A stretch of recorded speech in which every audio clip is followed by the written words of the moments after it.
I am so excited. Those of you who are standing trying to fellowship, if you would take a seat, it would help us.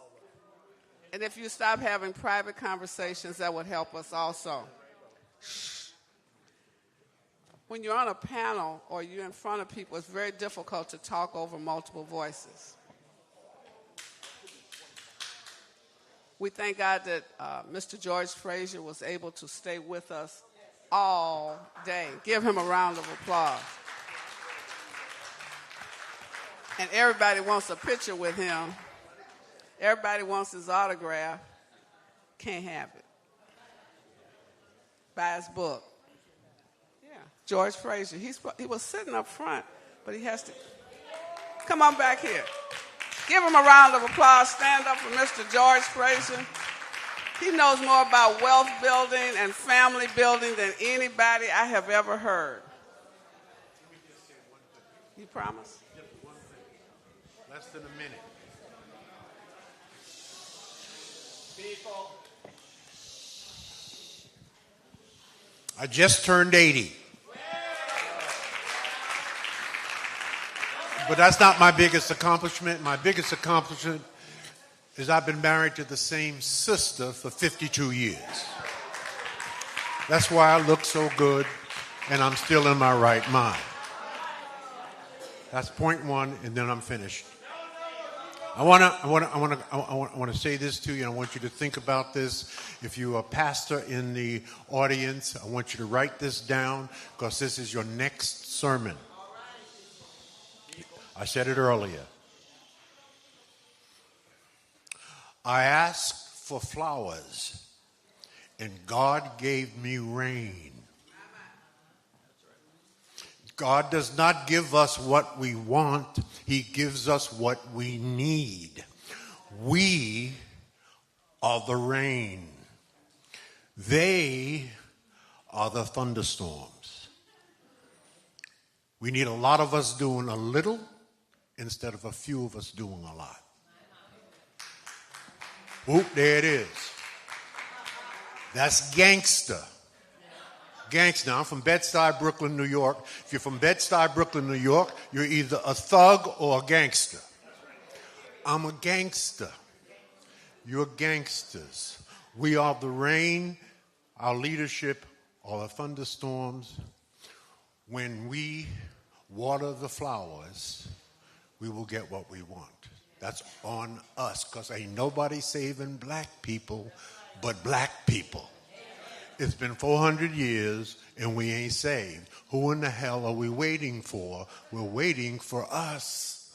But you cannot win a war without allies. Ask any country fighting a war. You must have allies.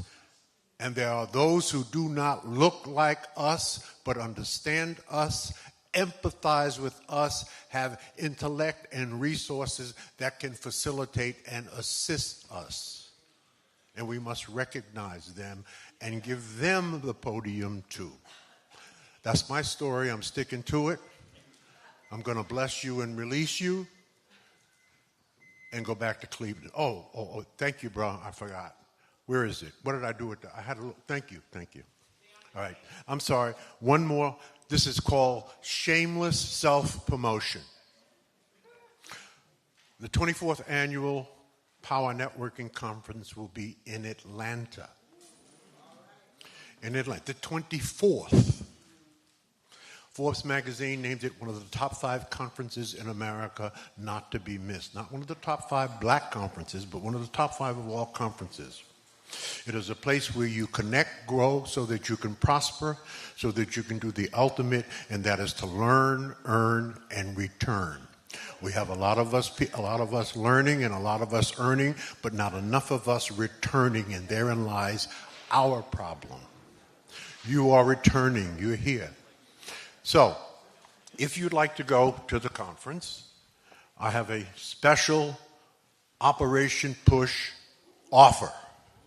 I'm going to make you an offer you can't refuse. The conference is 70% sold out, and we're still almost 5 months away.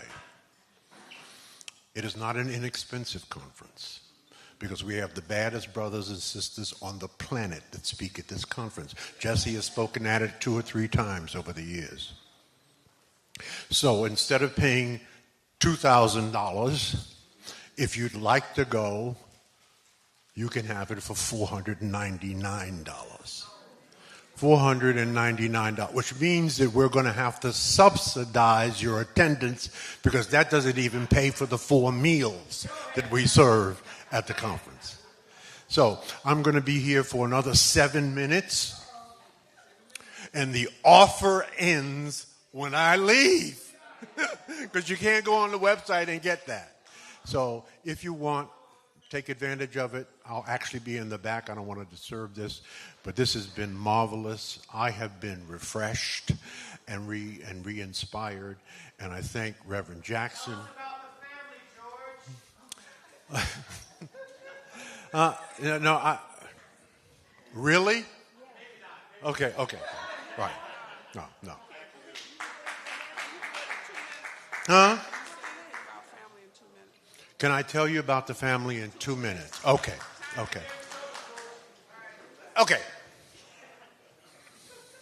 I'm eminently qualified to talk about the black family because I'm of the right age and I've been married to the same sister for 52 years.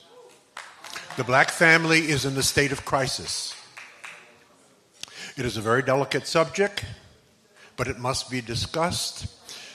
Because the first step in solving a problem is to first know that you have a problem.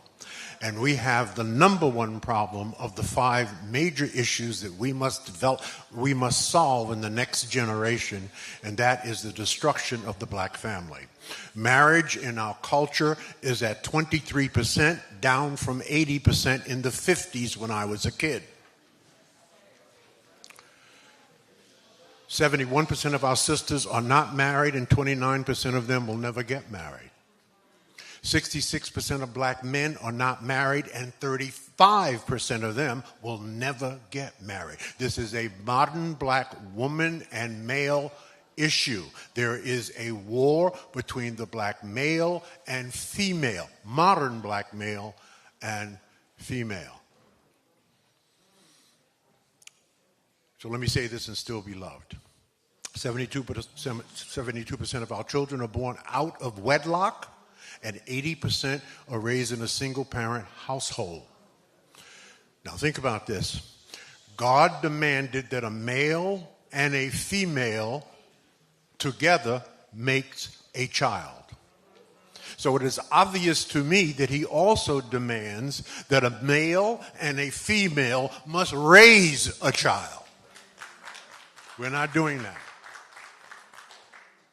AI predicts, based on facts and statistics, that within the next 20 years, marriage in our culture will be under 8%.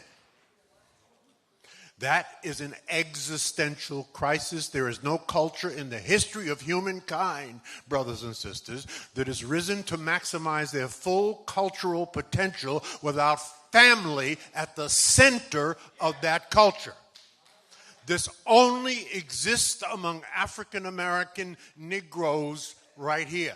This problem does not exist anyplace else in the African diaspora except among us. There are reasons for it. I don't have time for the reasons. You can check with me at the Power Networking Conference, where I'll explain what the reasons are and what the solutions are, because there are solutions. How do I know we can solve this problem? Hell, we overcame slavery. Of course we can solve it. But we first have to acknowledge it exists. And then I'll say the last thing, based on facts and statistics, at this moment in time, our sisters would rather have a baby than to be a wife. I rest my case. Now you heard it here first. Go to his website. Because this is a serious issue, we're not going to discuss it right now because we have a powerful panel that is being moderated by Cleopatra Draper. She is a Chicagoan. She is in the Roseland community, but I know her because she married my friend's son, Ronald Draper, attorney Ronald Draper. She married his son, who I just think is wonderful. But more than that, Cleopatra has been working in the community, raising scholarships, raising issues, running for office, and finally she's found her dream job. She is, and you can repeat this after me, my favorite millennial. Say, my favorite millennial. She's on WVON, Cleopatra Draper. I appreciate that, Reverend Wilson. So I thank all of you all. I do have the privilege to be here on behalf of WVON 1690 AM. How many of us listen to it? All right. As you can tell, I'm the youngest thing next to the carpet, amen? But I take that moniker proudly because it has been a journey to get there. And Roseland is not my home, but I bring roses to Roseland. I care a lot about the far south side of Chicago, and I care a lot about our city. And I know you all do too, and our nation and the state. So I am here to conduct the panel for the state of the media as my mother walks in, amen. I thank God for her. And this conversation is so powerful, and I have the privilege to be its conductor. And up here we have talent across the spectrum, one in which just hopped a flight to join us. I thank God for her safe arrival and her arrival back home. You know, as we look at the state of FAA, I thank God for you, okay? And it is no joke, just like it's no laughing matter in that White House as he spends $45 million on his birthday of our money. So I am going to take a quick minute because I want to respect time. Everybody say respect time? And I'm going to respect mine, all right? I want to do a lightning round of the talent that is here. I am going to call them out, but I want them to introduce themselves. I got bios thicker than scripture. That's how profound they are. And it's hard to pull out what it is about that person that makes them stand out. And nobody can do that better than themselves. And that's a part of the journalistic spirit that I like to take every day, Monday through Friday, as I figure out what I want to extrapolate from a person. Oftentimes, I don't have much time. This panel is 1 hour of power. And I'm going to start from right to left, okay? So to my right to left, I see her, Shia Kapos. If you haven't read Political Illinois, I don't know what playbook you're looking at. Oftentimes, we're guilty of a few things. You think if you cut off your television, you quiet the noise. You think if you don't flip the pages of the newspaper, you're uninformed, so you did not know. But uninformed people are the most vulnerable people. And we know that to be true. And the best thing that is said, if you want to hide it from a people, put it in a book. So she writes this playbook every day, Monday through Friday, to keep us informed across the spectrum, across the aisle. So it is not democratically driven or republicanly driven or independently driven, but she independently is the commander of that ship here in Illinois. And I'll give her an opportunity to introduce herself. Next to her is John Nichols. All right? Excuse me? Oh, the singular, the one and only. I heard Yusuf. All right? See, you got to listen for a voice. I thought I heard a Jackson in the background. I said, okay, John Nichols, National Affairs Correspondent, The Nation. And John is going to weigh in on that, right? I read Political every day, but John is going to tell us about John. Now, this ray of sunshine, she's beautiful every day. You hear her voice, you understand her way. And one thing about Santita Jackson is if you haven't listened to Progressive Talk Radio, I don't know what you have missed out on, but you still have an opportunity because every day is a gift and she'll bring it to you on the airwaves. Now, adjacent to her is C.K. Hofer. Now, when C.K. braces the room, all I say is, hi, Madam Chairwoman. Now, she may not ever recognize me every time she sees me, but I am thoroughly impressed because she gives us her best all the way from Atlanta. Give it up for C.K. And has been a steadfast servant at the ready, not only for Reverend Jesse Jackson Sr., but the entire Rainbow Push family. And I thank you for that, and I see you. And to her left, now I got to find out about this diva. And then I remembered a lot about her because, to Reverend Wilson's point, My late father-in-law practiced 40 years, Ron Draper. So attorney Barbara Arwen, founder of Transformative Justice and Coalition and the former executive director of the Lawyers for Commission for Civil Rights. So we're going to expound upon that. You all have a lightning round of a minute. If we can start with attorney Arwen, that would be great. Please tell us about yourself and why you're here on the media panel and what way do you serve? Well, good afternoon, everyone. It is really an honor and such a blessing to be here and to participate. You know, one thing when you're in the movement, you understand about life is that when you're called upon to do something, you just do it. I was not scheduled to be on the panel, but I am on the panel, right? So I'm going to do what I have to do. You know, the most important thing about being in media is that we are modern day griots. We translate the history. We translate the happenings. We give people perspective on what's happening. If all we're doing is recounting what's happening, then we're not doing what we should be doing. We got to bring that unique perspective that puts everything into not only historical context, but into the context of understanding how we must move in the movement, in the moment that we're in. And if we don't do that as media, then we fail people.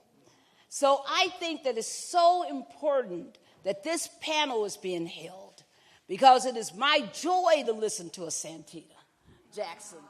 It is my joy to see CK.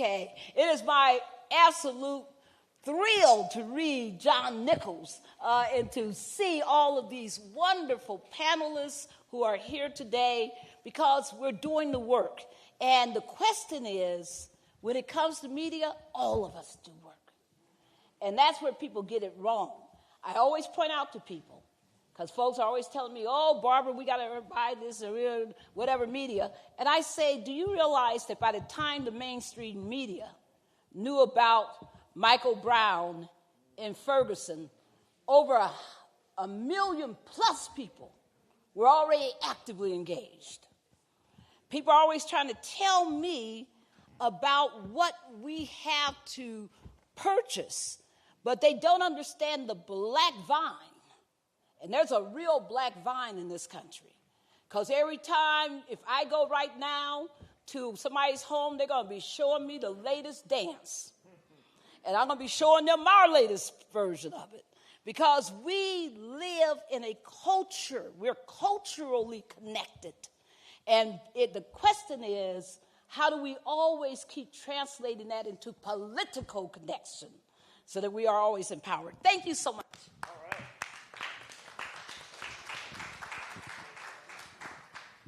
So just very briefly, I'm C.K. Hoffler. I do have a connection to the media, but I want to first recognize the incomparable efforts of Yusef Dubois Jackson. Okay, we talk about Dubois, not Dubois Jackson. Yusef, thank you for all that you do. You are magnificent, phenomenal, and you've made a difference. You're making a difference. You continue to make a difference, and we love that you are making that difference. I have to also recognize my board member, Reverend Ginger Gaines Sorelli, hailing from Washington, D.C. So against that backdrop, just very quickly, why am I on this panel? Because I bogarted my way on the panel. I know bogart is not in the dictionary, but I do actually have a radio show on WAOK every Tuesday that airs from 11 to 12, and it's called Law and Legal, where I do legal commentary on any subject that I choose. So it's always going to be on what's happening in our community. For those of you who know Atlanta, you know the WAOK is an iconic radio station in our community. I also have done television with, all the major outlets. I am regularly on Court TV, and whenever I do commentary on all these cases, it's not just legal commentary. What I'm there to do is to bring another perspective, because other legal commentary that I observe does not take into consideration ever our perspective, ever. And if you don't take our perspective into consideration, then you're just going to paint a story, no matter what is happening, no matter what case you're commenting on. So one of the things that I do, and can't nobody stop me, I mean, if you invite me to be a guest, I'm just going to say it, is to ensure that there's always another side that's being articulated to every single case, because that is what's important. And I'm only one person, but we all do that. So I said I was going to be brief, but that's my connection. And as a lawyer, I feel I can always go in the courtroom and do things, but if where I miss it at in the courtroom and the court of public opinion, on radio, on television, when I do legal commentary, I think that I can also speak truth to power, and I'm not afraid to do it. There you go. Hello, everyone. I'm Santita Jackson. It's a joy to be with. Thank you. Thank you. Oh, it's wonderful to hear love from home. Indeed, it is a joy to be here, and I also tip my hat to Yusef Dubois Jackson. Du Bois, as W.E.B. used to say it, but my brother's Dubois, as our parents said.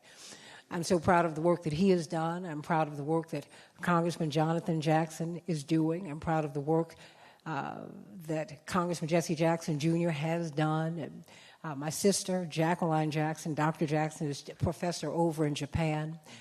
And I'm saying all of those things because we come from a spirit of service, and that is what I've tried to bring to radio and to television, having been a political analyst on Fox News. Yes, that Fox News. Because, as Roger Ailes hired me to do, he said, I don't want you to change your perspective, but I do want you to offer something interesting to the audience, Hermine. He said, people, I think, will like you. And CNN you could do in your sleep, MSNBC you could do in your sleep, but this will be where you will make your bones. Why? Because you will learn to shape your message. Not misshape your message, but shape your message to an audience that will be disinclined toward you, and you can win them over. We have to take our message into the places that one would least expect us to be. We are charged with bringing light into dark places. We are in a profession that is the only profession that is protected by the Constitution. We have an obligation to be truth tellers. And as that, I have been released by several stations. But that's okay, that's part of life. The good thing is I own my show, so I can merrily go on my way. But I'm not coming out of this tradition. I think someone has an obligation to speak about the Middle East, truthfully. I think that someone has a right and the obligation to speak for peace in Ukraine. I think that someone has an obligation to not make any more enemies. I believe in a good defense, but I don't think that we should create offense. And if that gets me kicked off there, so be it. We have to be willing to do that. And I have none other than an example of a man who I watched travel. You know this, Yusuf. Our father was on the road 6 days a week, Hermine. You know that. 6 days a week. This building was purchased on his speaking fees. You know that, Chris. Because he knew that you could not ride to freedom on Pharaoh's chariot. That's right. And you cannot expect corporate news to tell the people's story. So we're gathered here today to tell the people's story. That is what John and Eunice Johnson did. Indeed, as Dr. George Frasier said, that married couple gave us the news for more than 5 decades. They cataloged Livonia Perry for us just who we were, not just actually, but aspirationally. And so, as I pass the mic to my brother beloved, who we met in 1983, Yusuf, on the Jackson campaign, our parents saw this young ginger who looked like a child, and they were concerned about this child who had just come out because he believed in Jesse Jackson and what Jesse Jackson stood for. In 1983 and 1984, when Reverend Jackson was running Jesse Run, Everybody wasn't with us. The people were. But there were some people, some allies who came from the unlikeliest of places. And I thank God that today he tells our story from The Nation, on MSNBC, everywhere he goes, including on my shows, Keep Hope Alive, nationally syndicated radio show that I've taken over for Reverend, but I've been writing and producing it for 20 years plus. My own show, which is a syndicated show, but we're based in Minneapolis, St. Paul. And it's been a blessing. I'm also one of the founding writers of The Root and The Griot. So it's been a wonderful ride, and we continue, but we've got to tell the people's story because the story has to be told. We owe it to people to tell the story. Where else can we go? Ebony and Jet are no longer here, but we're here. I said Ebony and Jet are no longer here, but we're here. John Nichols, everybody. Hey. Thank you, Santita. Santita Jackson.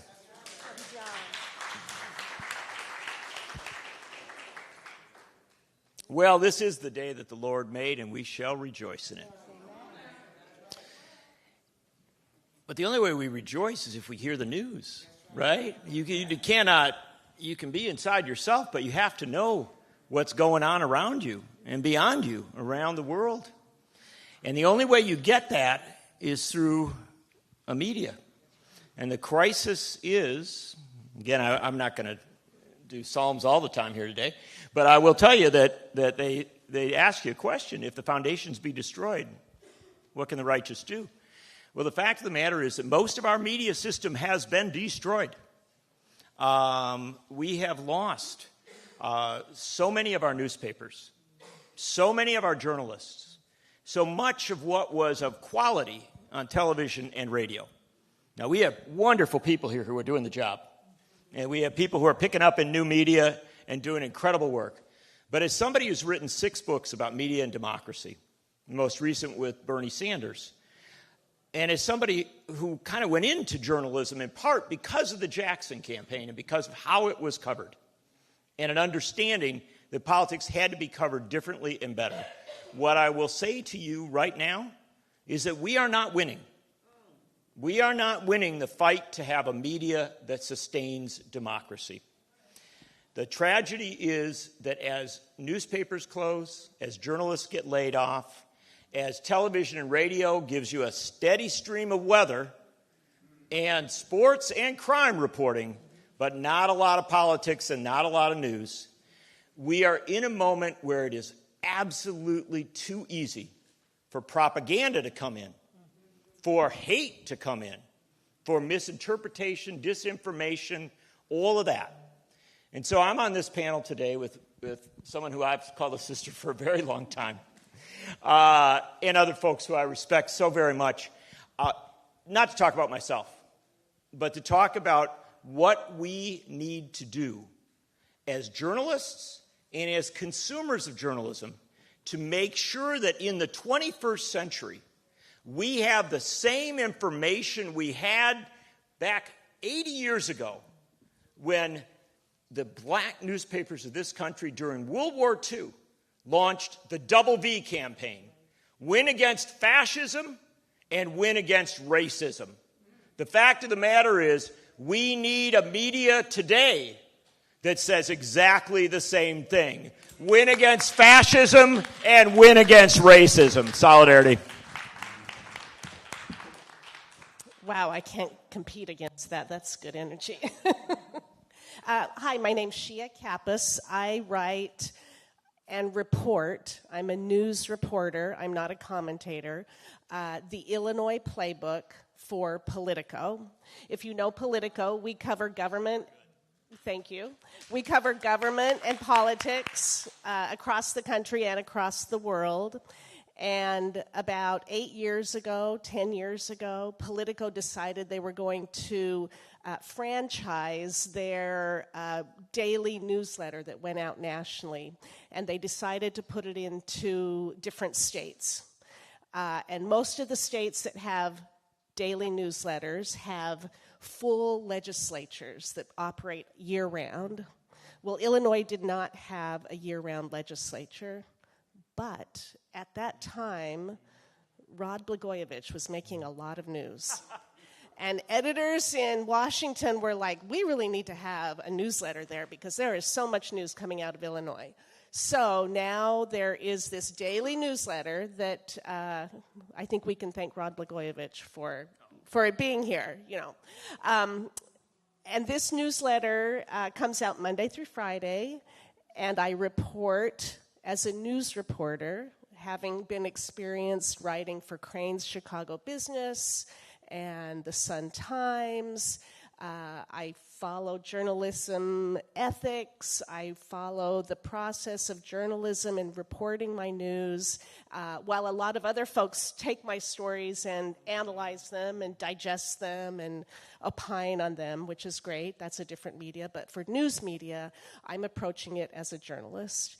And you'll read stories that you don't read anywhere else. And the newsletter also pulls together stories from other media that I think you would be interested in.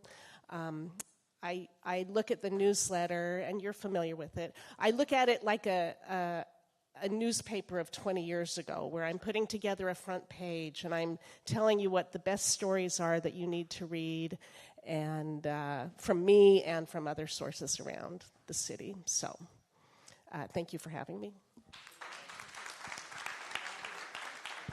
Just say one thing, by the way. If you're not following Politico, there is no way that you're going to know what's going on in Chicago or Illinois. This is a great journalist. Thank you. And listen, so none of y'all followed the rules. I said a minute, and we almost at 3 o'clock. But listen, that's what media and journalism do. And it is my responsibility to bring the panel. And last but not least, I just wanted to give you 30 seconds because I really want to kick this panel off. And then in the conclusion, all of the platforms and how you can follow them and how you can keep up with them will be given in the end, because I need to get down to the meat and potatoes of the state of the media. And I can't do that in 30 minutes, but I'm going to make it happen because I bring sunshine when it's rain. Let's go, Mark. 30 seconds, brother. To do what? Introduce yourself. You got a lightning round. That was 30 minutes on introductions? Okay. Good afternoon, everybody. Good to be here, Reverend Mark Thompson. In the words of Santita's mother yesterday when I walked in the door, you know you're supposed to be where you're supposed to be when you're supposed to be there. So that's why I'm here in Chicago. I don't have to be asked to be here. I first met Reverend Jackson on Sesame Street, and my first journalistic writings, as John mentioned on his own behalf, were writing about the '84 campaign in my high school newspaper, a campaign I joined, and then Santita and I joined her father to protest Reagan's inauguration in January of 1985 in the freezing cold. So we've been doing shadow inaugurations for a minute, but thankful to be here, thankful to be of service to Rainbow Push and to Reverend Jackson. I'm looking forward to the conversation. God bless you. All right. So listen, guys, and I thank all of you all that have joined us for the State of the Media, and I'm going to get right to it. Last night, I came home, and my husband was rambling, and that never happens, but he was completely thrown off guard because he was watching in real time what happened. So I'm going to get down to the story. And the contextualization, I've already heard it from CK, Truth to Power, right? So yesterday, we bore witness to Senator Alexa Padilla, unlawfully attacked, detained, handcuffed, escorted from a press conference held in his district, riddled with misinformation conducted by Secretary of Homeland Security Kristi Noem. Senator Padilla, fate was rooted in him asking Secretary Noem a question, singular, one. In other words, exercising his First Amendment right for freedom of speech. As a U.S. Senator, that was his fate, standing up for truth. As journalists, what could be ours? And I want to give us a minute because I think the trickle-down effect is what he said was, if you can do this to me as a senator, what will you do to the citizens of the United States of America? And because we are the gatekeepers for truth and power, the storytellers, the articulators, the reporters, what does it mean for us if he can't ask a question as a United States senator in his district? Whomever wants to take the question first, be my guest. It means that the quiet part is being said out loud, quite frankly. Many things happened with Senator Padilla. First of all, you cannot get into or get near a secretary unless you have been vetted in terms of security. He was escorted into the room. The subtext that the corporate media would not state was that he did not look like a U.S. senator because he is a Latino, which means he's an indigenous person who speaks the language of his conqueror, which is Spanish. Can I get an amen? That's the part that they would not tell you, which is why you need independent media to tell that story. You need independent media to talk about what is happening in terms of mass surveillance. You need to look at the subtext of what is happening in Los Angeles and all around the country. You need to understand Palantir. We need to ask these questions. Let me pause for just one moment, Cleopatra, and I will hand the mic back over to you.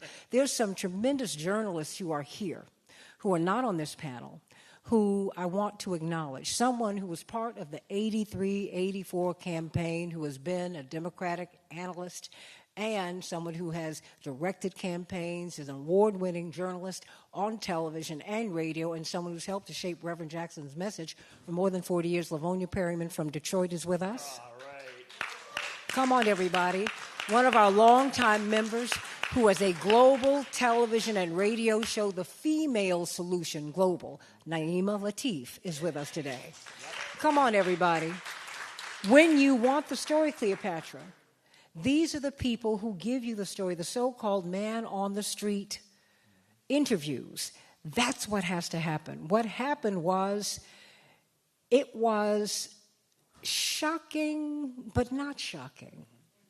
So we need to tell that truth, that part of our lived experience as people who lived under the boot of oppression, we were not shocked, Chris. We said, oh, so now he's having the black experience. I repeat, oh, so he's having the black experience. You ought to be tired, and you ought to send letters to all of the networks. You ought to be tired of seeing people who are pundits who do not offer the lived experience of you, and you. No one asked that question. No one talked about him not belonging in the room. And it's an insult to our intelligence as Americans, given our lived experience. Thank you. And if I may, because I'm going to go back to it, in her keen observation, what I seen was other Latino officers putting a knee on his neck. So I'm going to call it how I saw it. But this is where, are you blue or are you Latino? Because in that uniform, I saw militarization, and I saw no identification of even seeing him as the man of which they see in a mirror. Now, going back to the question, as gatekeepers of the truth that we have to bring to power, what does it mean for us as journalists? This is a United States senator. And what they have for him, like he asked, what do you think they have for you? John? Very well said. So I want to focus in on just one very quick thing here. After this happened, after we saw what we saw, the Department of Homeland Security put out a statement that said the senator did not identify himself. And then, I look back at the video. And he identified himself. He said, I am Senator Alex Padilla from California. He was in his state. He was in a room filled with journalists. He was speaking to a member of the cabinet who had to go through a Senate confirmation hearing. His committee. And so the notion that they would put out a statement that said, oh, he didn't identify himself. First and foremost, he didn't need to. He didn't know who he was. But secondly, he did. And so this is the important thing about what we're talking about here. They thought they could lie. And this is the thing I want you to take in, that we now live in an era where we have powerful people who think that even when you see reality, they can lie their way out of it. And that is why you need an independent media that speaks truth to power, that does reporting, that doesn't have to put any kind of, you don't have to put any kind of frosting on it. You don't have to put any kind of extra spin on it. You can tell the truth. All you have to say is look at the video. And but I really emphasize this. They believe they can lie to your face and tell you what you saw was not real. That is what we need to fight against. And I thank you for that.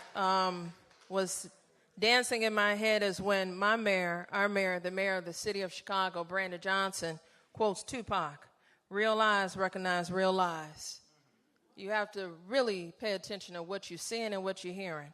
And how do we fight back? So the next question, ultimately, the representation of WVON, our different platforms across the spectrum require you all to participate in a multitude of ways: engagement, support, interaction, and etc.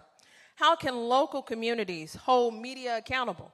So the egregious acts, I can bring up Fox all day. Fox had the most liable lawsuit in the history of America, and Fox is still foxing. How is that possible? Because we have FOTUS in office. So when you are surrounded by those that will enact in criminality, it becomes a norm that we have to press against. So how can local communities hold media accountable when coverage misrepresents and ignores them?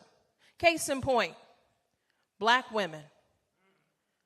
The acts against black women go unheard, unseen, and unsupported, without the exception of us and other local communities that fight the power when it comes to our missing, our abused, our abducted, and our tortured. Right? So what measures do we take when we see the brazen misrepresentation? Just as of yesterday, I was tossing and turning all night what I was going to bring. I had a powerful conversation with Santita. And then the Spirit took me another way because I could not unsee what I saw. So what do we do? How do we fight back? I'm going to give this to you, brother. Well, again, thank you. And shout out to WVON and WVON family. The former home of my cousin, the governor of talk radio, Cliff Kelly. And please keep Cliff lifted in your prayers. One of the ways we can hold media accountable, be it local or national, is by calling out and, if necessary, exacting accountability in whatever form we choose upon those who enable media to lie, misinform, and misrepresent us. And those I'm talking about enabling media are media's advertisers. That doesn't work if we're saying we don't want to support your advertisers. Now, let me tell you why this is effective. It has been proven before. We got rid of all of Rush Limbaugh's advertisers. By the time he went off the air, he had no advertisers. Why? Remember years ago, he was attacking this young woman named Sandra Fluck. Now, there are different strategies which are effective. We didn't call for a boycott because boycotts are somewhat challenging. And sometimes, if you don't really affect the bottom line, the target, no pun intended, will not recognize you.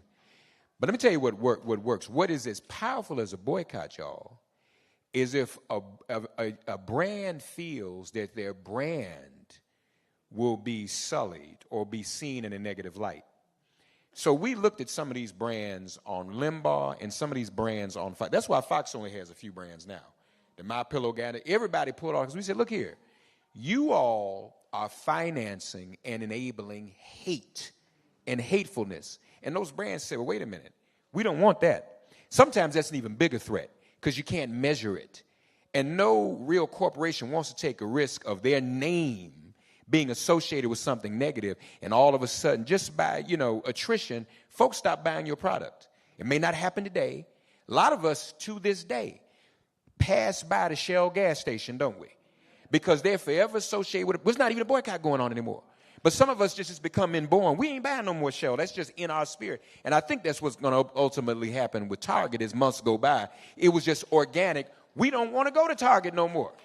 A friend of mine called me yesterday. She was in Target picking up something for her daughter coming home. Get out there, Target. What you doing in the Target? And she said, you know, brother, I have to admit, I'm the only black woman in Target that I see today. I said, so what you doing in there? I said, put me on speakerphone. I said, whoever's at that counter, give her that back and put her out your store. It was a black. She started laughing at me. Y'all know I'm crazy. But I'm just saying that's the power and the force that we have. One other thing I want to say is we saw what happened with Padilla. And there's no checking of the other side. Livonia, somebody in Joe Biden's administration couldn't have somebody snatched up at their press conference and Joe Biden's resignation not be called for. Am I right? He's senile because Attorney General Santita Jackson kicked Alex Padilla out, right? They would say Joe Biden got to step down.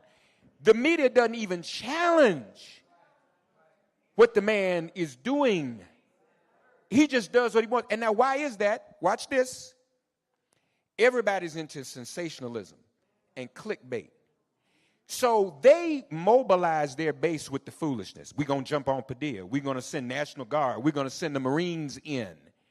And like clockwork, they pay agents provocateur, not us. Nobody we know is out there trying to fight the National Guard or the Marines.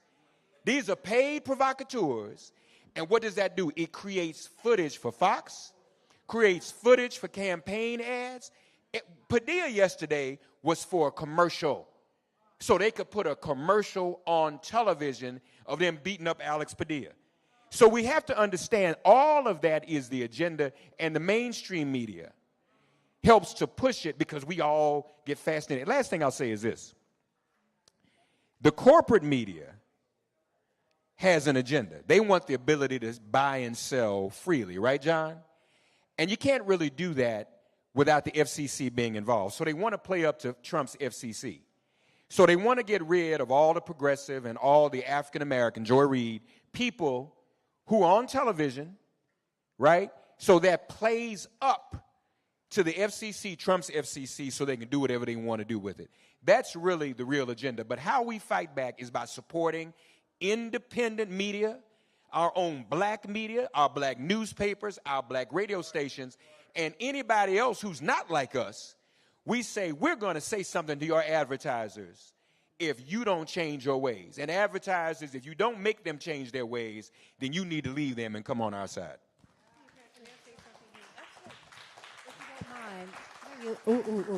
Okay. But first, and I understand looking like us, but we need to define who us is. Because everybody is not progressive, okay? So let's be very, very careful with that, because some of us will bury us. Jesus was betrayed by Judas. That's real. So let's start asking some deeper questions. What we did, Cleopatra, when I was a child, growing up in Operation Breadbasket, Hermine, you know this because you helped to direct it, and in Operation Push, and Rainbow Push, we did media education. I went into a meeting at MSNBC when I was being pulled into television, some 15 years ago or so, and I sat down in the office of the highest-ranking African-American at MSNBC. And I rose, her secretary sat me down, and when she came in, of course, I stood to say hello to her. She said, "No, you don't shake my hand, you hug me." I said, okay, I'm a hugger, I'm with it. She said, "No, you used to sit on my lap." I, along with Paul, Chris, you remember Paul, Steve, you remember Paul, when we had the reel-to-reel, and we were taping the Saturday morning forums of Operation Breadbasket, you would sit at the table with us. You were about 3 or 4 or 5. What we did when we got these jobs that your father fought for us to have downtown at CBS, NBC, ABC, and PBS, you remember this, Hermine? We decided that we would give back by coming to Breadbasket and starting his media ministry. Now, those of you who get these jobs, and traditionally he is the person who kept you in these jobs, come back. Because guess what? Now you need him and Push. You need Push to help you. You need the support. You're not relevant unless you stand for your people. They don't need you to bring sand to their beach. They need you.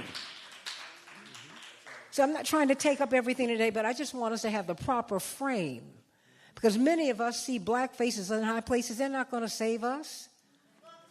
Some women in politics are the biggest militarists you know. It's always been said that if a woman would give birth, she would never have war. Some of these warmongers are women. So you need to ask the right questions of people, and you need to understand what corporate media's mission is. It is not to save you. It is to save corporations and oligarchs and oligarchy.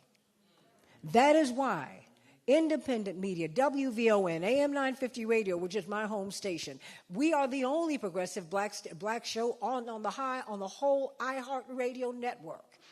The only one.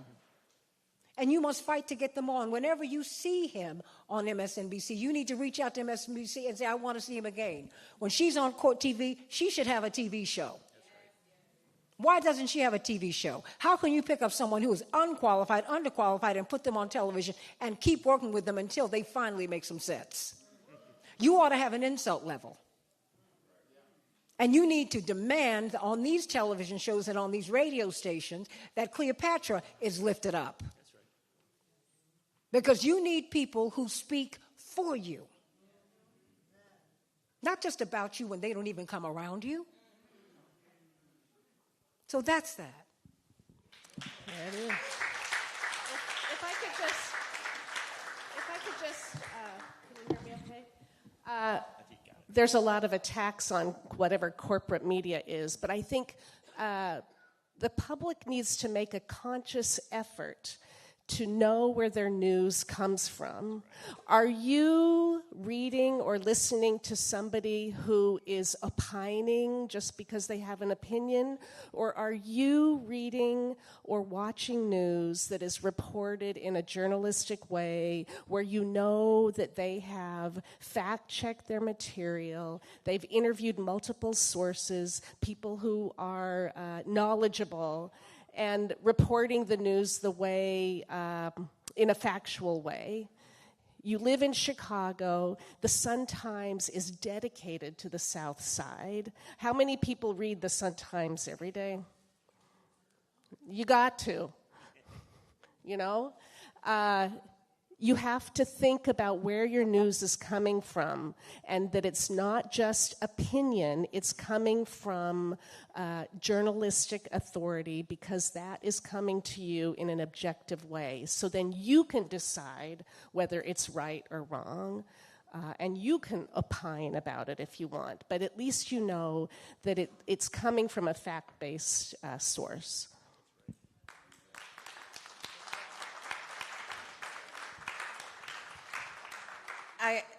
The scholar in me, I'm a former educator and came up with an equation I'm going to share with you all in a second. But let's do an exercise because I am very interactive with my audience and I like for them to talk back.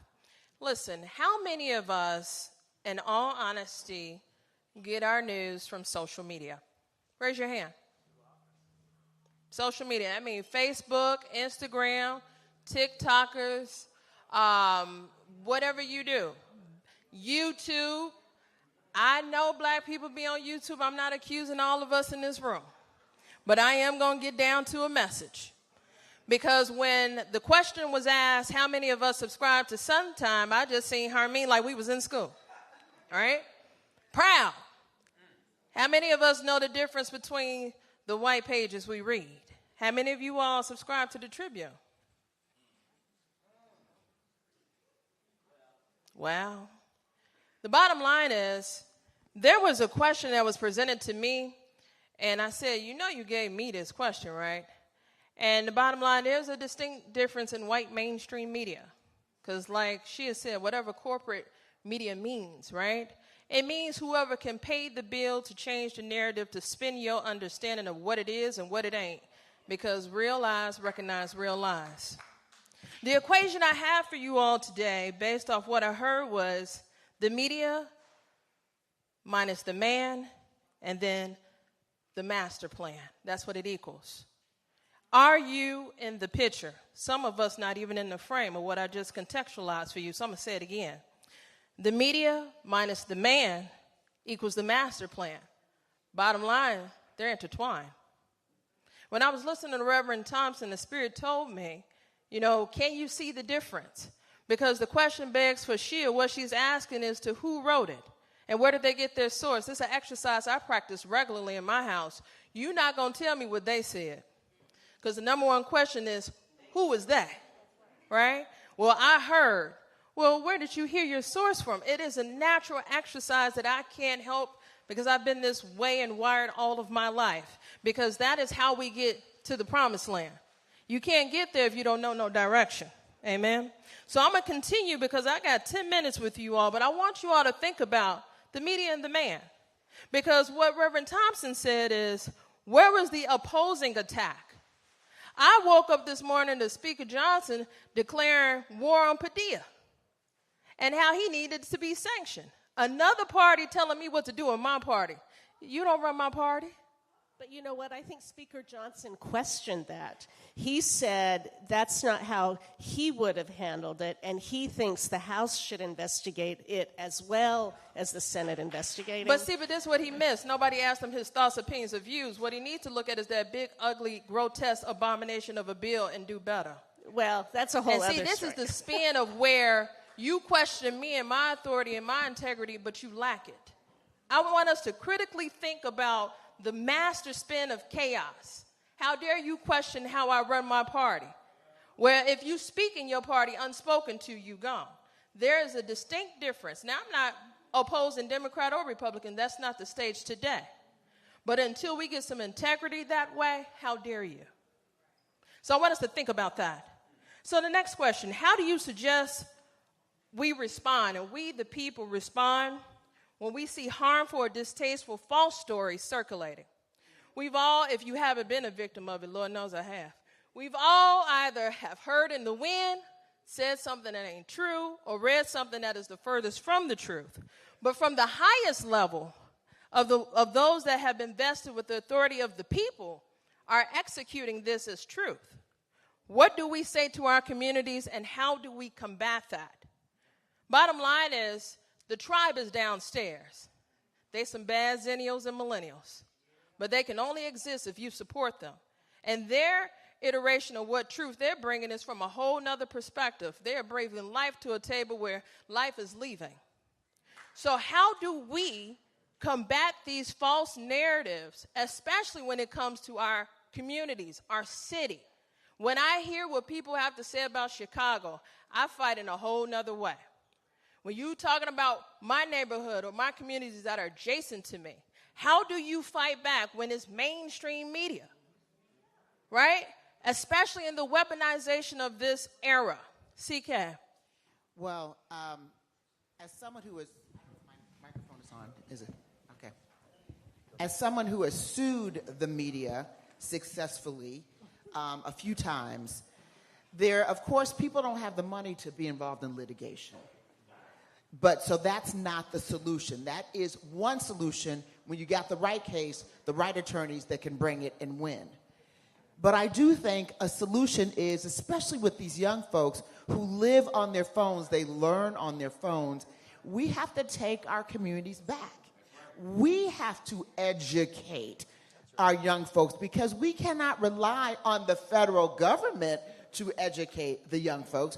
We can't rely on corporate media to educate young folks. So we have to, just like we're doing here today, one step at a time, one community at a time, one organization at a time, town hall meetings, small or large, where we can in our communities. I think really that's the only way, because we're not, and encourage them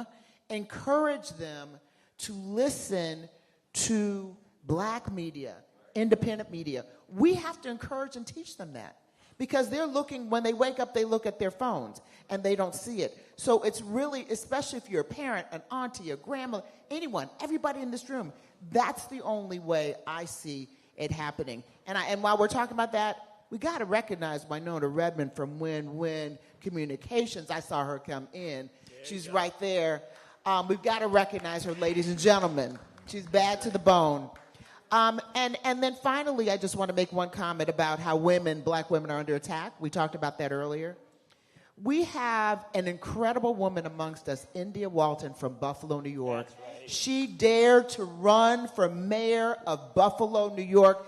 I am from Buffalo, the Nickel City. When I tell you the courage, stand up, the Nickel City. When I tell you the courage it takes to run for mayor from a city like that, and she's going to win.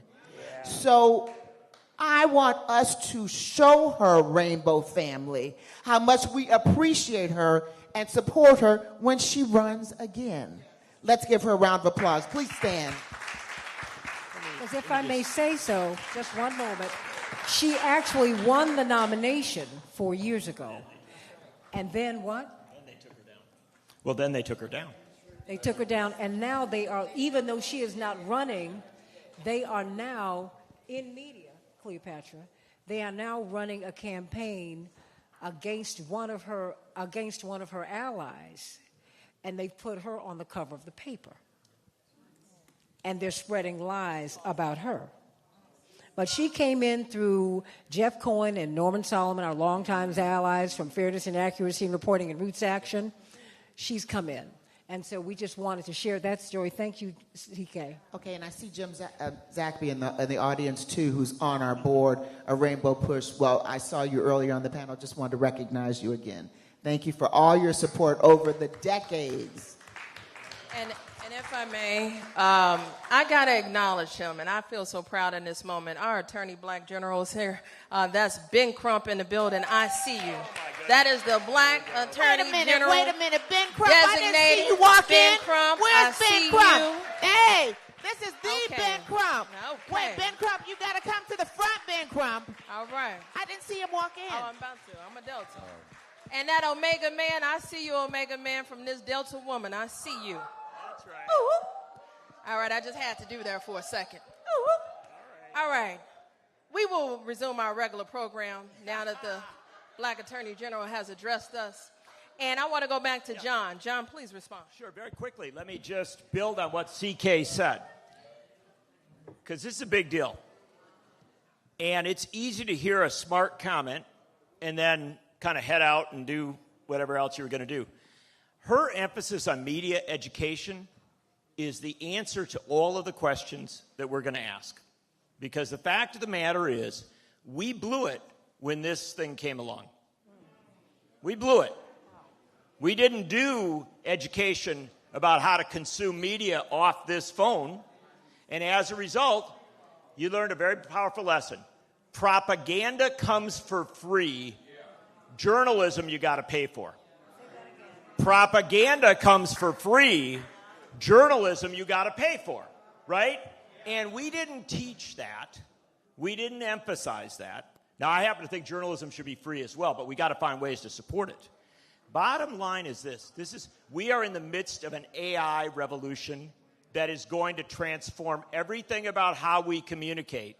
This is the moment to pull the brakes and to say that we are going to do media education out of groups like Rainbow Push, out of activist groups in our churches, in our communities. And India, when political activists go to the door, you knock on that door, before you say, hey, I'd like you to vote for this candidate, we're going to have to do some media education at that door, literally face-to-face with people, because that's the way you break through.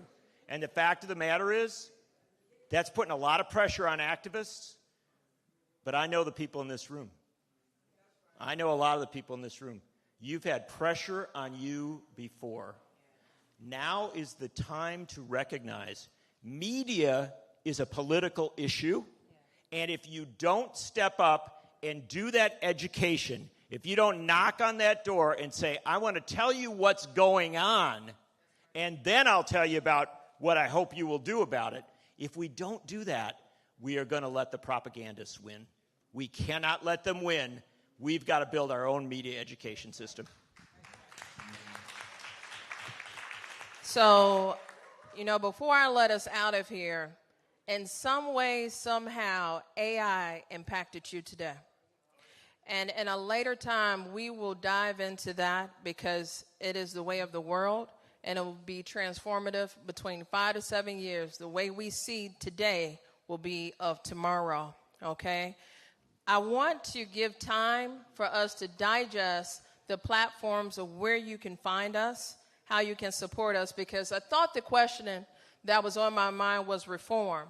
But all of us are here because that is the work we do every day. We reform and we reprogram the minds of everybody we come in contact with that do not understand. What John just said is a part of my vocabulary. Propaganda is free. And then what you're paying for of the journalism is the integrity, the fact-checking, what she is talking about, just the respect. I'm free too. Right? Right. No. We're going to get to that. What I'm saying about is for John's equation, when you think about what he said, journalists, it comes at a cost. Many of us, educated, have poured in, but we have journalistic integrity. All right? And we put our pride and our name that is associated with that. So when you think about that cost, it's because of the 62 years I stand on tall shoulders of WVON, right? And in that came with trust that is yet to be broken. And I'm committed to that legacy. And that goes for all of us, whether it's our name and everything that we write every day, right? And we digest it. You hear us for free, but we work hard to find the integral sponsors that will be in tandem in the agenda and the ideology in which we respect and serve and we bring to you. So I want to start with Shia of how you can keep up with her and the work that she's doing, and then we'll go down the line. So Google Politico Illinois, and the Illinois playbook will pop up, and you can subscribe with your email. It'll come to your desk every morning, your email every morning. Email me, give me ideas, give me your opinion, read it, participate in the trivia that's at the bottom every day. Tell me your birthday, I'll add that to the bottom too. It's informative and entertainment, so I hope to hear from you. Fantastic. No, I'm at thenation.com. It's easy to find. I will use my minute to say that she's so right. You got to go to Politico, and you got to find out what the facts are, what's going on right now. Follow the news. When I say it comes at a cost, Politico is actually free, but the fact is the cost is you searching it out and going there and supporting it and encouraging it. Same with radio often, is search it out, support it. But then here's the other thing. When you get those facts, you have to have great analysis. So you got to listen to Santita's show to get the analysis on the facts. Facts, perspective. And I say this because the reality is we have the institutions we need, but too often we don't support them. And so my appeal is, I love if you come read what I write, but it's more important. Find the facts, listen to the analysis, take it forward, change the world for economic and social and racial justice, Jim Zogby. And if you're going to do one last thing, follow Jim Zogby on social media and keep aware of what is happening in Gaza, because Jim Zogby knows what's going on and cuts through all the lies and speaks a lot of truth. Let's hear it for John Nichols. Come on, everybody. And we thank God for Jim Zogby, who has continued to push for reform in the DNC and in the American political process to reinforce the republic and to make us a democracy. Look, we are from a space, even though I am not a journalist, I am a talk show host, I seek to be fair on my show. And I think it's important for us to do that. But remember that this is the only protected class in our Constitution. And there's a reason for that. In order for you to be free, you need the right information. That's right. Otherwise, you're not being governed, you're being ruled. We will be 250 years of age next year. Every republic, every empire has a tipping point at 250, right? Oh, yeah. And so what we have to do is understand that this is where we are. Now, are we going to be slave or are we going to be free? If we are going to be slaves, well, we'll be propagandized. If we're going to be free, you get the news. And you make the time to seek out the news. the news. And then you get people who give you their opinions, but then you must also hold those opinion makers, those opiners, to a high standard and demand that they be fair.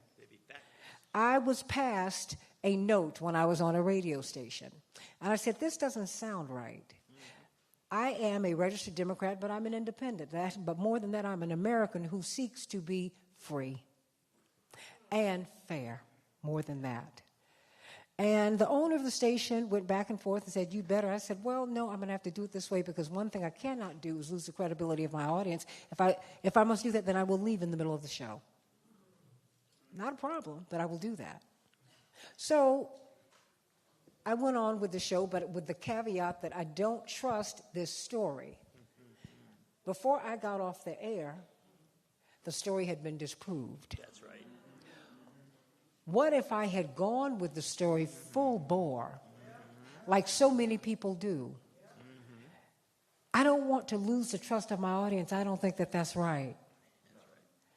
There's some things that you have to put above your job. You need to have a mission.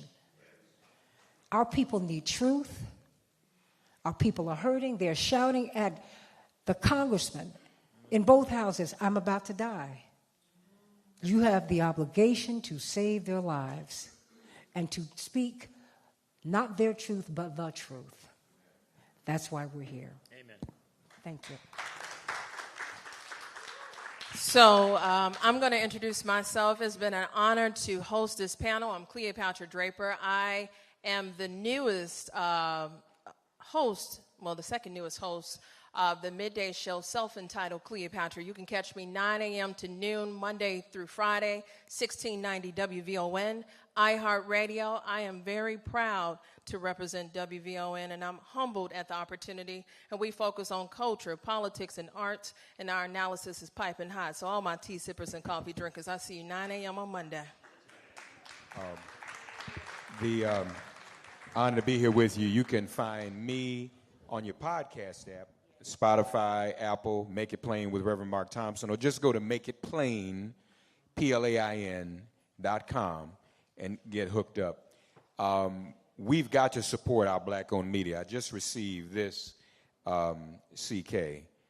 WURD in Philadelphia is being sued by a conservative healthcare nonprofit for reverse discrimination in its launch of only Youssef, a black doctors directory. See, they're coming for us in that's ridiculous. We want to have a directory of black doctors, and that's reverse discrimination, which in a reverse discrimination case the other day, the Supreme Court made it easier for people in the majority to file those kind of cases. Secondly, we as African Americans are more targeted for disinformation than any other group. Be careful what you click on. Santita was just talking about being discerning when you see stuff. We got to start thinking with that third eye. That's our culture, right? So don't click on everything, because the algorithm will keep sending it to you. Now, we got a gift the other day, because I think people are waking up to the disinformation. There's a meme going around right now on TikTok and Instagram. Hold on, this is very important. Where there's some black folk, I don't know whether they are or not, claiming that Harriet Tubman and Sojourner Truth aren't real people. So now even people who are susceptible to disinformation are saying, now wait a minute. So that might be a gift to us. But I'm saying we must be discerning in all we do. MakeItPlain.com. God bless you all. Okay, so ladies and gentlemen, you've heard from the best of the best of the best in media. But really, the best of the best are you, for being here today and for making a difference and for giving your pledge that you're going to go back into our community and make a difference. The way that Reverend Jesse Lewis Jackson Sr. has taught us to do. Because we all stand in the cut. Now, just really quickly, we are not an organization that survives on just smiles and words. We have to pay the bills. So I'm just making a pledge right quick. I will match dollar for dollar every contribution from this room that comes out of this room under $1,000. I will match it. So please do not leave this room without giving something. You can give something. You can give $10. You can give $20. You can give $50. But I will match it. All right. And Ben Crump will join in matching. All right. So without further ado, if you give $1,000, Yusef Dubois Jackson, I will give $1,000 to match your $1,000, and Ben Crump will give $1,000 to match that $1,000, and so that $1,000 becomes $3,000. That's right. Can I get a witness? All right. So, ladies and gentlemen, when the history books are written, they're going to speak of the incredible imprint that Reverend Jesse Lewis Jackson made throughout the world without a question. That is going to be, and we're going to make sure that that happens.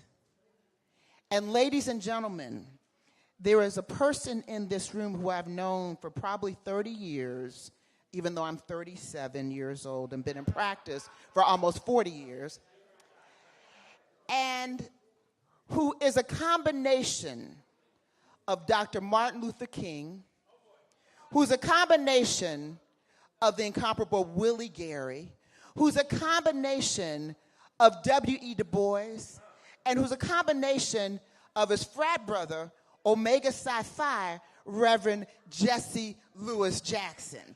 And that's none other than our Attorney General, the world's Attorney General, the baddest lawyer, and I say that with all humility, in the world, not the country, not in Florida, not in Illinois, but in the world, who can defy statute of limitations and bring cases on behalf of Henrietta Lacks decades later that no one else can do and get unprecedented settlements.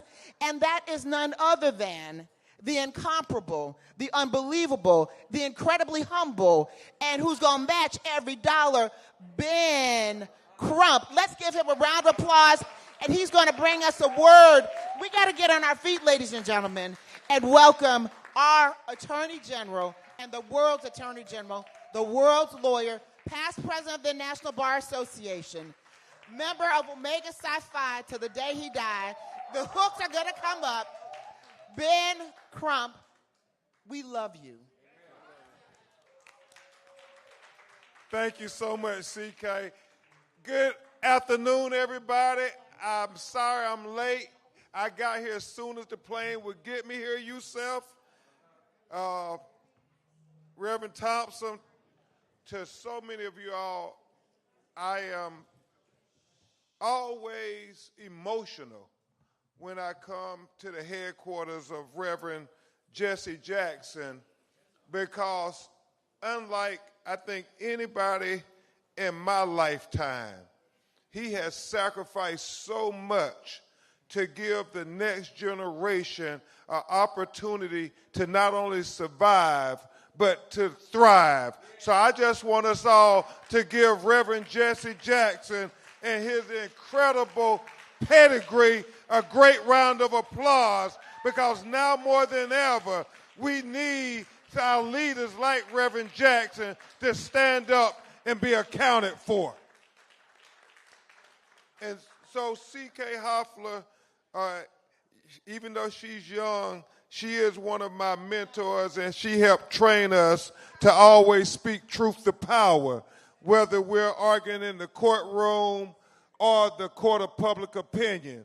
So today, I'm going to make a brief argument to you so you all will know what we have to do to be able to give our children a better America, a better world in times like these. I mean, because I get it firsthand. It's scary times. It is scary times, Rev. And it's real easy to let fear overtake the moment. I mean, if you speak out against Pharaoh in America today, they attack you. I mean, they come after you. And so I get it. And that fear becomes contagious. But I'm here to tell you, sisters and brothers, it just takes one of us to stand up with courage. Because courage, too, is contagious. And if one of us stand up, then a second person will stand up with courage. And then a third person will stand up with courage. Then a fourth person will stand up with courage. Then a community will stand up with courage. Then a city will stand up with courage. And sooner or later, we'll have a nation of strong black leaders standing up with courage. But it takes the first person to take that stand. And the question always is, who will be that person that will stand up with courage? So many times it has been Reverend Jesse Jackson. Then he had his mentor like Reverend Al Sharpton and C.K. Hoffler and others stand up. But now we need each of us in our communities to leave these hollow grounds and go stand up with courage. I never forget it. Billy Murphy, another great lawyer who a mentor of mine, 82 years young.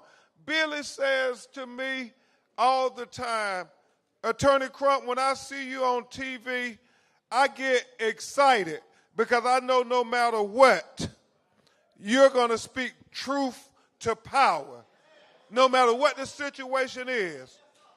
And what Billy Murphy said to me, he said, I know that in America we got a lot of educated African Americans. He said, and I know in America we got a lot of articulate African Americans. But he said, what I'm concerned about is, do we have enough courageous African Americans today who are willing to stand up? And as I look at a man who was always courageous, a man who always stood in the gap, a man who always gave a voice to the voiceless, a man who always provided a seat at the table for us, a man who always was there to help give power to the marginalized. I'm inspired even more to get ready to fight. People want to know how we going to make it. We just need to lean on the lessons from our ancestors. That's all we got to do, because an old black woman told me once, she said, Attorney Crump, when you go around and you get a chance to give speeches and stuff, remind our people, remind black people that we done been through too many thunderstorms to worry about a few raindrops coming from Trump and Elon Musk. Yeah, black people, we done been through the worst of the worst. We went through being defined as 3/5 of a human being at the founding of this country. And we overcame that. We overcame the Middle Passage, the most genocidal episode ever known in the course of human history. And we overcame that. And then we went through the Dred Scott decision that said there were no rights that a black man had that a white man was bound to respect. And we overcame that. And then we went after the Civil War, when we were supposed to be free, and we had to go through the carpetbaggers and the lies of 40 acres and a mule, and we overcame that. And then we went through Plessy v. Ferguson, which was supposed to be separate but equal, but it was anything but equal for us black, and we overcame that. And then we had to deal with the lynchings and Jim Crow. And black people, we overcame that. And then we had to deal with Jim Crow Jr., PhD, Esquire, who traded in the white robes for the black robes. And we overcame that.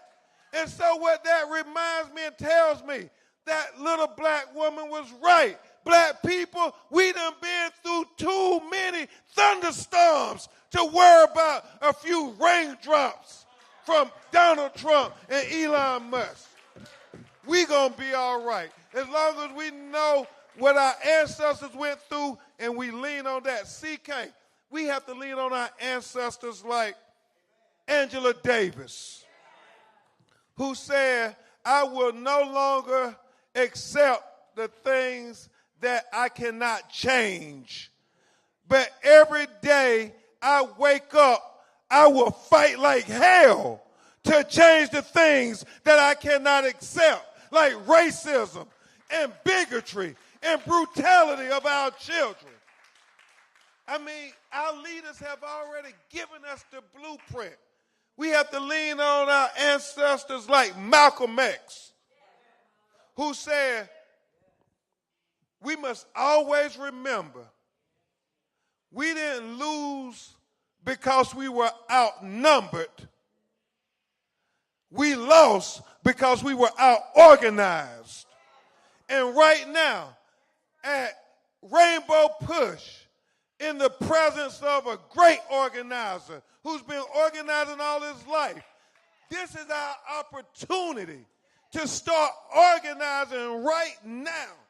So when 2026 comes, we will take back some of the power to slow down this administration by taking over the United States House of Representatives and making sure that Hakeem Jeffries is elected as the first black Speaker of the House. And sisters and brothers, this is our opportunity to organize, because what this Trump administration has done, y'all, they've created a crisis situation. But we all know in every crisis there is an opportunity. And this is an opportunity. Y'all, the fact that they're attacking everything black literature, black history, black culture, attacking diversity, equity, and inclusion. I mean, just attacking everything that could be progress for black people. All this anti-black legislation out there, it's giving us an opportunity, y'all, that we don't have to go to Target. We don't have to go to Walmart. We can go to businesses that welcome our black dollars. And if they don't support our black executives, then they can't get our black dollars. We need to be so clear with that. So with this opportunity to organize in our communities, you go back to your neighborhoods and your cities, and you start organizing even with your group. It ain't got to take a lot of you all. Just get with your homegirls or your homeboys and say, we're going to be intentional right now. Since they are saying they don't want us to participate in their commerce, then we're going to be intentional about making sure we go hire black businesses. We're going to go get black lawyers. We're going to get black doctors. We're going to get black... I'm just making sure my man okay. All right, we're going to get black lawyers, we're going to get black doctors, we're going to get black insurance agents, we're going to get black mechanics, we're going to get black dry cleaners, we're going to get black accountants, and we need to hold each other accountable. Every month we get together, we should get together and have just a special lunch to say, where did our black dollars go? Where did they go, y'all? And shame on us if at least 50% of our black dollars didn't go to support black businesses in our neighborhoods. That's how we organize, y'all, and you do it right amongst yourselves. Last thing I will say is, y'all, we have to lean on the lessons of our ancestors like Frederick Douglass. Frederick Douglass and Miss Jackson, Frederick Douglass, there were far worse times than what we're facing now. Far worse times when we were being lynched in cotton fields and raped and our children kidnapped. Frederick Douglass still would tell everybody who would listen, you all, Don't get depressed. Just know that there's a better day coming. He would tell everybody who is listening, without struggle, there could be no progress. So let's make sure that we don't have a defeatist mentality. That we understand as long as we're in the struggle, that gives our children a better chance for a better future. So we don't get depressed because we're going through tough times. We don't get depressed because they got control of the House of Representatives. We don't get depressed because they got the control of the U.S. Senate. We don't get depressed because they got control of the U.S. Supreme Court. We don't get depressed because they got control of the White House. Because we understand the lessons of Frederick Douglass, that it was always going to be a struggle. And we've always overcome those struggles. And as long as we don't wave the white flag of surrender and we ready to fight for our children, then our children going to have a better America. And so we don't get depressed. We get up every day and we run to the front line and we run to the struggle. And we say we ready to fight for our black children's future because they are worth the fight. They are worth the fight. And as long as we stay in the struggle, we turn to what Reverend Jackson said so eloquently. And y'all, this is so critical to remember when you're in the struggle. And Reverend Jackson, I think about this a lot when we're in courtrooms, CK, fighting overwhelming odds. Reverend Jackson said one time when I was a young lawyer, I heard it, and I said, that's it. He said, you always got to remember, you don't drown because the water is deep. You drown because you quit kicking. Black people, we can't never stop kicking. I mean, right now, we got to kick harder than ever to let them know that we going to survive and our children going to thrive. We going to survive and thrive. Because ancestors like Reverend Jesse Jackson, I mean, our trailblazers showed us how to do it. All we got to do is follow the blueprint. Barbara, that's all we got to do, follow the blueprint. It's there. And the final thing I would say is I often end all speeches, Mark, y'all heard me say it, because we have to remind ourselves over and over again of what Dr. King said. Dr. King said the coward will ask the question, is it safe? Then he said expediency will ask the question, is it politically correct? Then he said, oh, vanity comes along, Barbara, and asks the question, is it popular? But then, Rev, he said, conscience comes along and asks the question, is it right?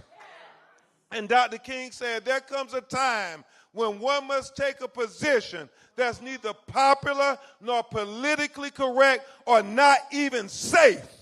But he said there comes a time when one must take a position because their conscience tells them it is the right thing to do. I submit to you all here at Operation Rainbow Push headquarters, it is the right thing to do to stand up for our black children's future. It is the right thing to do to speak up for our black children's future. And it is the right thing to do to fight for our black children's future. Because if we ain't willing to fight for our black children's future, we can't expect nobody else to fight for our black children's future. And y'all, while y'all standing, I want y'all to know, I don't ever want our children to have to ask the question, do you really mean it when you say Black Lives Matter? No.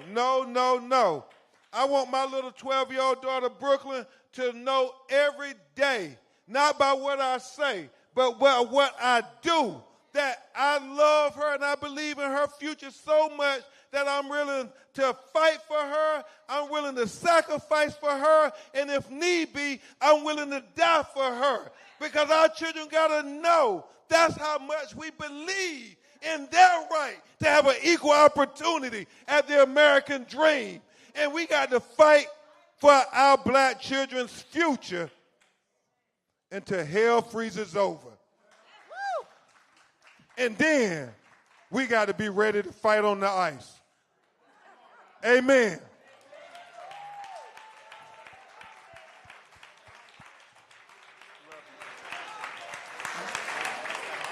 All right, ladies and gentlemen. All right. We're going to collect the money that I'm going to match and that Ben Crump is going to match.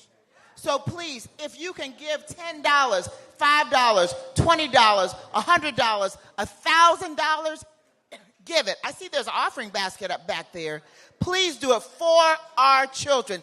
Let's give another hand to the incomparable, the unmistakably, unapologetically black Ben Crump. Okay. And by the way, Ben Crump just said put him down for 5,000 in addition. He just gonna go out like that. 5,000. That's the least we can do for so much that Reverend Jesse Jackson gave us. Absolutely. And we see that Congressman Jonathan Jackson has come into the room. So, Congressman, Reverend, your legacy and what you have done for all of us is right here. You heard Ben Crump, your frat brother. You heard from all of us. And now you're going to hear from your child, another one of your children. You heard from Santita. And there's no better introduction to you, Congressman Jonathan Jackson, than that. Thank you so much, Attorney C.K. Hoffler. I'd like to say a very special thank you for everyone that came in attendance today. Thank you, thank you, thank you. The Rainbow Push is on. Happy Father's Day in advance, Dad. Keep up the great fight. Keep pushing. And Brother Crump, thank you for staying on the battlefield all year, all decade. He's made a lifetime commitment to this work. Keep on making us proud. Keep on fighting for justice, Brother Crump. Let me say in closing is that somebody thinks that this is a monarchy and we have a king. They've done shut down the streets of Washington, D.C. Now they're back into L.A. They're going into other cities. This man is trying to be a provocateur. Yes, he wants to see these streets. I was remembering at the end of the last millennium, just before the 2000s came in, and we know the name, the columnist Carl Rowan. Yep. Now, Carl Rowan was a Colin Powell before there was a Colin Powell. Amen. He knew the ins and outs of Washington, D.C., and at the end of that last millennium, here you had Michael Jackson, Michael Jordan. We thought we were making great progress. Then there was the O.J. trial, and there was a million-man march. And in the waning years of Mr. Carl Rowan's life, one of his last books he had written was called The Upcoming Race War. So for someone as establishment accepted, why would he go out on a limb like that? And now you're beginning to see all the embers that are coming. There is a wind blowing from the west. When he's attacking now people that are living peacefully, when he's attacking now, let us never forget, this started with those 5 young black boys in New York City. That part. Don't forget when he said they should have been killed and took out headline newspapers, took out full-page ads. And after they were always innocent, after they spent years of their lives, and they were found to have been wronged by the state, and then they were compensated, he still said they were guilty. Yes, no defamation lawsuit there, huh? Well, now there's one coming. Okay, we'll bring it on. But he's done settled with all the major networks because they've hurt his feelings. Yes, I want to talk about what's imagined versus what's real. And now what he's doing now in kidnapping these young migrants that are around the country. He kidnapped 5 young black boys in New York City and took their lives away. We've got to stand together. So, Dad, now it is Rainbow Coalition building time. They came after the young boys. They're coming after the migrant workers. Oh, and by the way, I just got a call. He's going to ease the ICE raids on migrant farm workers and on hotel workers. Well, then it'll be the factory workers. Then it's going to be all the people that he sees that are living peacefully. This man is shameless and shameful. So it's time to build coalitions. We're going to stand in solidarity with our brothers in the unions, and our sisters in the union. We're going to stand in solidarity with the migrant community that's being attacked, and we're going to have them stand with us when we make sure we have judicial reform. I want to thank you, C.K. Hoffler. You've been out here a long time. You don't look it, and you've been fighting about it. Thank you, Reverend Jeanette Wilson. Thank you, Chris. Thank you, Reverend Anderson. Thank you all. God bless you. Thank you, Dad, for having put this roof over our head, for having taught us about Dr. Barbara Arnwine, a rainbow coalition. Thank you for your work. Thank you for your continued service. God bless you, and keep hope alive. Okay, ladies and gentlemen, we're going to take some pictures here. But because, as Ben Crump said, I was one of his mentors, he pledged $5,000. I'm going to pledge $6,000. Ben Crump, you heard that? He said he's going to pledge $7. I'm going to pledge $8. Do I hear 9? I'm feeling a 9. Given that he said, okay, Ben said he's just going to cut it off. He's going to pledge 10, so I'm going to pledge 11. I love it. Thank you. All right. Now, I will tell you in all seriousness, on behalf of the Rainbow Coalition, I want to thank the members of our media panel, and let's give the media panel a round of applause. I want us to be real quiet just for a moment. We're gonna, Shia, we'd like you up to take a picture with the media panel. We're gonna have a picture with the media panel. And we're also gonna give a special thank you to Brother Ben Crump and to Sister C.K. Hoffler for their generous donations to the Rainbow Push Coalition. Hold on. This is really important because I don't want you to miss this opportunity. Councilor Crump and Councilor Hoffler have offered to match any contribution we make together up to $1,000 per individual, which is a magnificent opportunity for us to raise money. So whether you give $100 is $300. $1,000 is $3,000. I want you to take that, and it's only for in this room and for this moment. I have given my $1,000, and since Ben Trump has given his $10,000, that's actually 11. And since she gave $11,000, that's actually 12. So we're going to keep 13, 14. No, thank you so much. In all seriousness, we thank you for that very, very much. We need it, and we're grateful for your kind support. But for those of you out here, we have a credit card machine, and we also have your envelopes. Please give up to your capacity because they've been kind with us to support the movement. So thank you very much for that. Reverend Jeanette says she has $100. $20. That's a big thing. I really think what we ought to do, I will do, but we should probably do a picture of just the media panel.